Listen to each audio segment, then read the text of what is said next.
La médecine physique de réadaptation, c'est la plus belle spécialité du monde. Ça dépend des villes, mais en gros, c'est 7500 sur toute la France. Ça va 4 ans. Donc la première phase, c'est la phase socle qui dure 1 an avec un stage libre et un stage de MPR. Ensuite, il y a la phase d'approfondissement où c'est une phase qui dure 2 ans avec un stage libre, 2 stages de MPR et un stage fléché, donc dans les spécialités gériatrie, rhumatologie, neurologie et pédiatrie.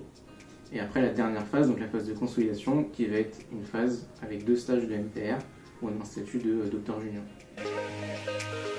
En MPR, il n'y a pas de garde dans les services, donc c'est soit des gardes aux urgences, soit des gardes d'intérieur.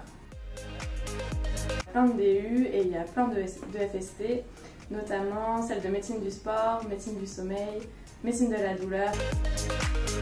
En MPR, il y a tout type de prise en charge. Il y a la prise en charge aiguë avec le SRPR, la prise en charge classique avec la rééducation, et il y a le suivi sur le long terme avec la prise en charge notamment sociale. Le fait que ça soit transversal, pluridisciplinaire, on travaille aussi bien avec des neurologues, gériatres, pédiatres, on prend vraiment en charge le patient dans sa globalité. On développe en fait une clinique qui est très fine et vraiment message pour tous les externes, passer en stage en MPR pour apprendre l'examen de neurologique ou locomoteur. Possibilité de faire beaucoup de gestes, et notamment les infiltrations, les injections de toxines botuliques, les bilans aérodynamiques et j'en passe.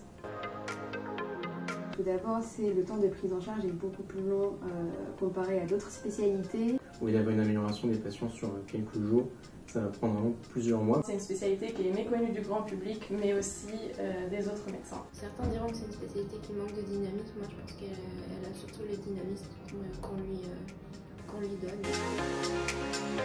Patient, curieux. Être bienveillant parce qu'on prend en charge des patients qui sont dépendants ou en perte d'autonomie. Être rigoureux, précis, parce que les injections de toxines, c'est un geste qui nécessite quand même de la précision.